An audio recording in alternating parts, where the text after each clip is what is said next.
All right, welcome back to the channel. It's your boy Fanon, and in this video, we are going to be in the 168-pound division where we've got one of the best fights. I think is probably going to be the second biggest fight of the year as far as the pay-per-view buys and the interest of and people actually purchasing the fight. It's probably going to be the second biggest fight of the year, and that is Canelo Alvarez defending his undisputed 168-pound title against the current undisputed 154-pound fighter, Charlo.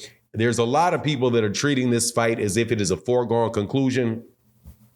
And one of the greatest fighters of this century, if not the greatest fighter of this century, Floyd Money Mayweather, ain't trying to hear it and talks about how in this game you can get old overnight. And also, Charlo talked about how he has one of the weaknesses. He has the attributes necessary to take advantage of one of Canelo Alvarez's biggest weaknesses. Now, let's talk about that in this video.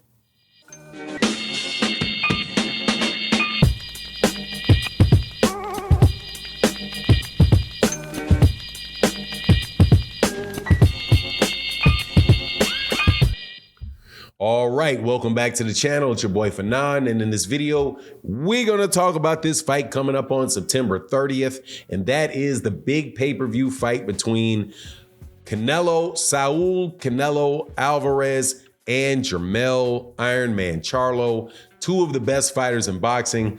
I would definitely have them both very high on my pound-for-pound list if Canelo Alvarez had not tested positive for performance-enhancing drugs at a point. And even then, I still want to overlook it. But I can't overlook it because I got to be consistent.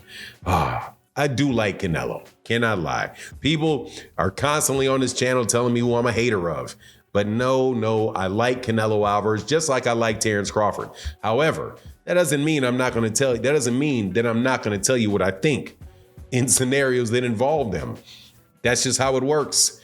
But before I get into that, let me welcome you back to the channel. If you're a longtime subscriber and supporter, thank you for your continued support.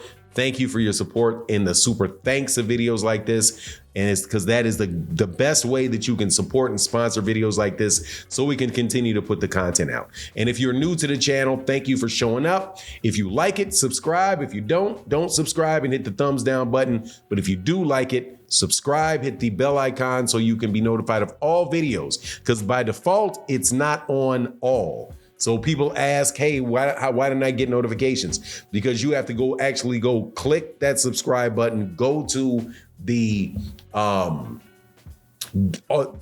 videos, and so that you can get all the notifications. Anyway, thank you very much, and hit that like button if you don't mind.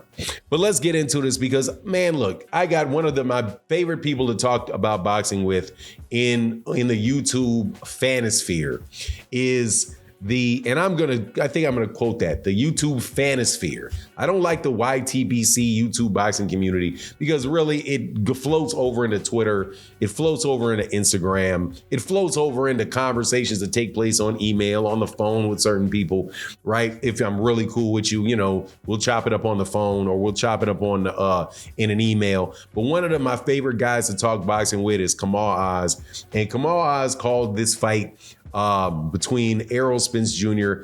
between Jermell Charlo and Canelo Alvarez is fool's gold. Says that really believes that Canelo Alvarez is cherry picking a guy 2 weight classes below, right? 154 to 168, and that this is going to be a mismatch and doesn't like the fight. Wants to see Canelo Alvarez fight David Benavidez, and I'm so sick of people trying to tell me how to pronounce David Benavidez. Yeah, whatever. David Benavidez. Him, the Mexican monster, or the 168-pound regular champion who's a monster, and that being David Morrell, right? Absolute monster. However, I disagree strongly, and so does Floyd Mayweather Jr., who points out something that I would like to point out. Couple things. First is that he said, look, man, in this sport of boxing, you can get real old real fast. You can get old overnight.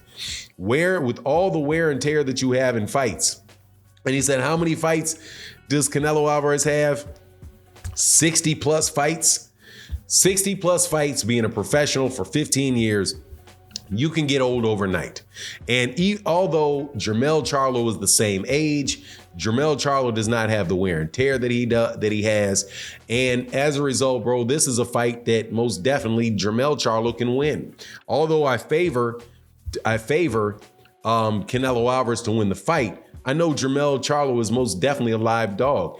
The issue is whether or not he's going to be able to get the fight on the scorecards, which is always going to be a problem with Canelo Alvarez, because when you're in a gym, in an auditorium or an arena where most of the fans are for him, you're going to have a lot of cheering going on every time he blows his nose, every time he shuffles his feet. Definitely every time he lands a punch, you're going to hear a lot of screaming and a lot of yelling and a lot of that stuff. So, that is going to be a problem for him. But if we're just talking about the X's and O's and what's going on in the ring, Jermell Charlo, and Jermell Charlo himself said this, has some things that really give God dog, man. Used to talking about the Errol Spence and Terrence Crawford fight. Gives Canelo Alvarez difficulties, which is his speed and his lateral movement, right? And he says, look, I know I'm going to have to sit down there and fight at points and times, but he's going to be able to use his all-around game to be able to beat Canelo Alvarez. And I do believe that is something with Jermell Charlo that is very underrated, man. He's a good boxer. And he can fight on his back foot. And Canelo is somebody that is a come forward fighter. For the most part, man, when he was fresh and young, though, his defense, his upper body defense was incredible. That's one of the reasons that I really like watching Canelo Alvarez fight, because he is definitely kind of like Shakur Stevenson is now, just somebody that can really just stand there right in front of you and make you miss a lot of shots, deflect a lot of shots, counter you with shots, just really, really smooth in there. So that's definitely going to be a problem or could be a problem for Jermell Charlo. But at the same time, man, I don't think, I disagree with the notion that this fight is some foregone conclusion. I really believe that it's a fight that can go either way. Now, this is something that I gotta continue to say. I say this in almost every fight where I'm like, this is a good fight. Man, this thing, I favor this guy, but I favor this guy, but I know this guy can win. I really, don't expect a lot of people to listen to entire videos. And unfortunately, in this world, there are a lot of people that don't really listen for understanding. They listen to just argue with you. So you wind up having a lot of misunderstandings, and I think purposeful misunderstandings for a lot of people, where I'm not saying Jermell Charlo has no chance. That is not what I'm saying. I'm saying that if I look at the fight and everything considered, who do I think is going to have their hand raised at the end of the fight? I think that it would be Canelo Alvarez. And the reason that I think it would be Canelo Alvarez is because of the record of scorekeeping for fights that involve Canelo Alvarez. And the fact that Canelo Alvarez is by far going to be the best fighter that Jermell Charlo's ever fought. And that's not the case for Canelo Alvarez.